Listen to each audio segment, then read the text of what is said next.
golf friend, and welcome back to Above Par. This is Kathy. So, this week we're going to talk about concentration and focus. This has been coming up a lot with my clients and people that I play golf with. And a lot of parents have been asking me about their juniors where they find that they just lose their concentration or focus during a round. And I just want to clear it up. I think it might help you understand for your particular situation where it's coming from, because it can have a couple different sources on how we lose concentration or focus during a round.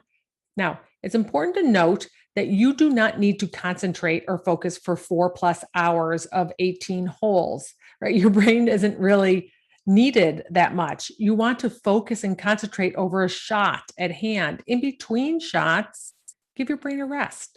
Let it relax a little bit, right? If you have that time. It is tiring to concentrate for 4 hours the whole time. You're grinding a little hard. And some days we need that, but you're grinding a little hard if you have to focus that whole time or concentrate that whole time. That is not the case. You really just need to focus over the golf shot. It's not too dissimilar when you jump into a car and you go on a long drive, right? Where you have to focus for, let's say, as a 4-hour drive for 4 hours straight. It's mentally tiring, right? You have to be on that whole time if you're driving your car. But when you're playing golf, you really just have to concentrate over those certain shots or just before those shots as you're paying attention. Even if you're walking to a shot and you want to get some feedback, it's not going to take you that long. Just observe it, right? And take it in. You don't have to focus and concentrate that whole time. That will definitely cause you some mental fatigue for sure. The other thing that I want to tell you is, speaking of mental fatigue, I want you to think of your brain power as far as poker chips. So you wake up in the morning and you get a stack of mental poker chips. You have the ability to spend them wherever you like. You get to pick and choose where you spend them. What happens to people when they get mentally tired at the end of a round is because they have wasted a lot of their poker chips on things that do not matter. So if you go to the golf course and you are spending your poker chips worrying and complaining about other people, the beverage cart girl being late, the staff not getting your bag, losing a head cover, the greens being aerated, that your favorite drink is out of stock. If you're spending your mental poker chips on those things, right, you want to understand that you're not going to have some on the golf course, right? Be very picky and choosy about where you decide to spend that energy, what you decide to give a chip to, right? Is that worth it? Does that deserve a poker chip? Or do you want to conserve them and be very frugal about them for the golf course, especially if it's an important round, right? You don't want to go and talk about all those different topics. Definitely, speaking of which, don't talk about politics or things that are, or the PTA or the board meeting or anything like that on the golf course if it's going to take out a poker chip, if it's going to take some of your mental energy. I've talked about that in another podcast about what to talk about on the golf course, but you are wasting some of those poker chips. This is the other thing I want to say. If you work or if you've had a stressful day and it took a lot of your mental capacity and mental energy, it's exhausting. It's not, and you go to play golf afterwards, you're a little mentally fried, right? So your expectations of when you go out there and you're wondering why you just aren't focusing very well, or you're easily frustrated or irritated, it could be that you've spent all of those poker chips during your day at work. So just give yourself a pass a little bit on that, especially if you feel yourself just, like I said, being a little tired or irritated after the end of a long day, because you you only have so many, right? And if once we give them all out, we're basically a little bit toast. So this is the other thing about concentration and focus. As far as I'm concerned in this conversation, concentration and focus are an action. They're something that you do.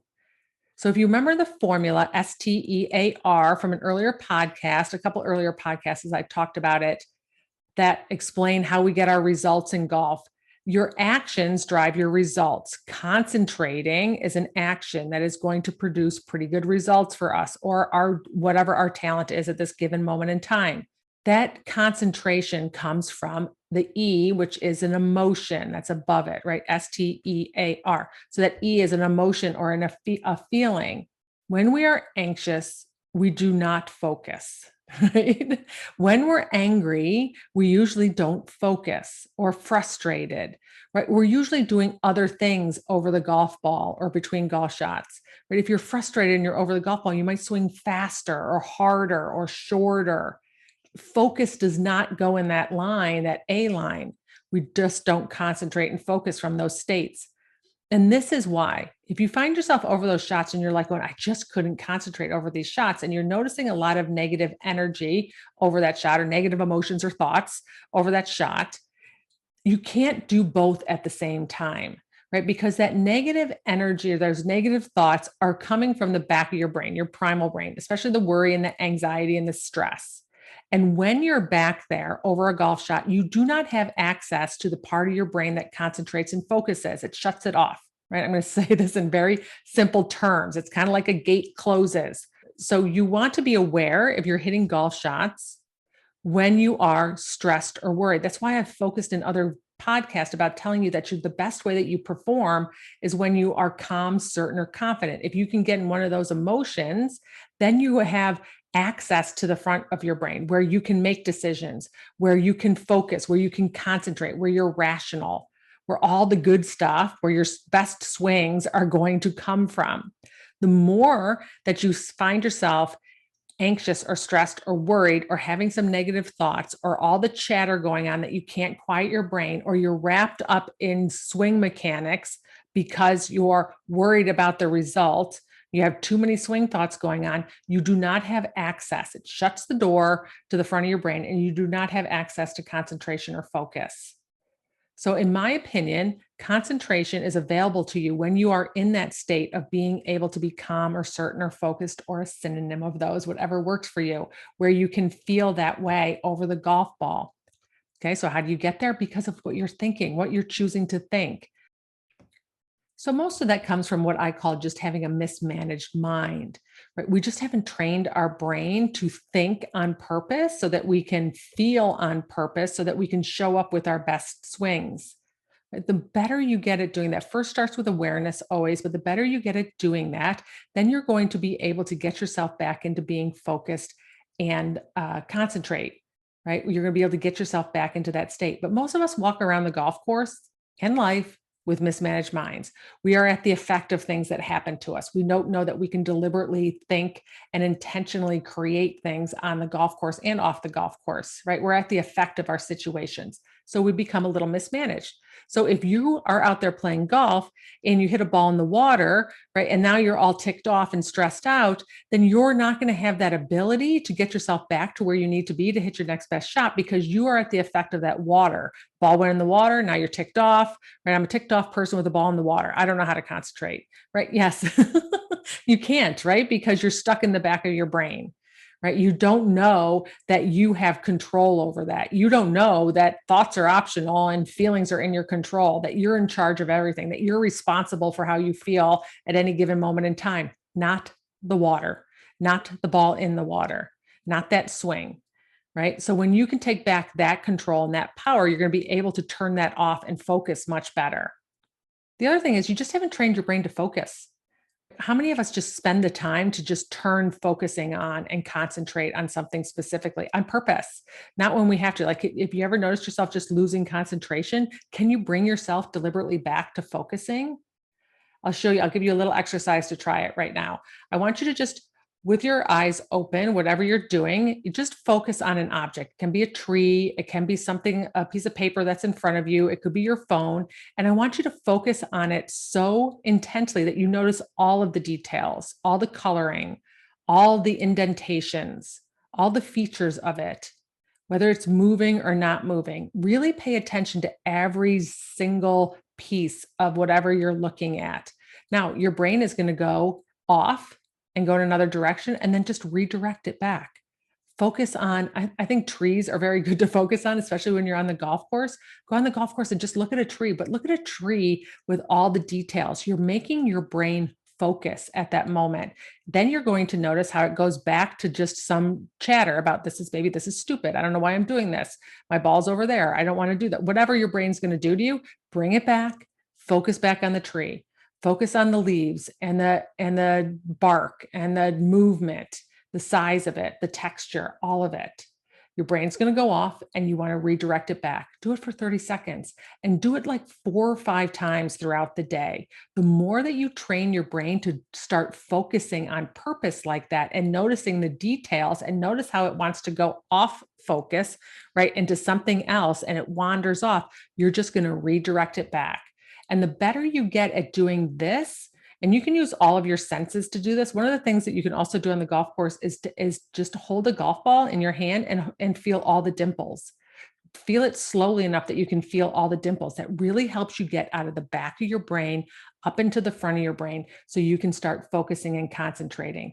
And pay attention to how many times your brain kind of goes off track. That's fine. There's nothing wrong. Everybody's does that. But the better you get at doing this skill, then when you're on the golf course, you're going to be able to snap yourself back into focus deliberately. And if you need to use a little trigger to do it, this is super helpful. Feel the golf ball, look at the leaves on the tree, and it also helps you notice all the indentations, spike marks, and the different blades of grass on the greens to help you read putts as well. So this is it in a nutshell for you. Like, we lose our focus because we're either fatigued, we've wasted all of our poker chips on other stuff that just doesn't matter during a day. You be very selective on who you want to give a chip to. Decide ahead of time. Do I want to give the beverage cart girl who's been late and has not stopped for me? Do I want to hand her a chip, or do I want to hoard that and keep that for myself so that I can focus and play the last 3 holes with some clarity, right? You get to decide whatever you want to, pick your battles there. So we give away and we're just mentally fatigued. That can be a reason why you lose concentration. The other reason is that you have a mismanaged mind, which, do not worry, this is not an insult. Most of us do. We don't understand how to manage that we're in control of our thoughts and emotions on the golf course. And when they become very negative, we do not have capacity to concentrate. We shut that part of our brain off because we're not taking ownership over our emotions and our thoughts on the golf course. And then the third thing is that we just haven't trained our brain. I think this is a big one for juniors, especially too, to focus, to deliberately focus on purpose. And that was where I was mentioning to you to focus on a tree or feel the golf ball and all the dimples on the golf ball and make your brain come back and focus on it back while it wanders, bring it back to his attention, and do this as an exercise all the time, every day, whether you're on the golf course or not. And you're really going to build up your ability to concentrate and focus on the golf course when you need it. All right, my friend, I hope that helped. I hope you have a wonderful day, and I'll talk to you next week.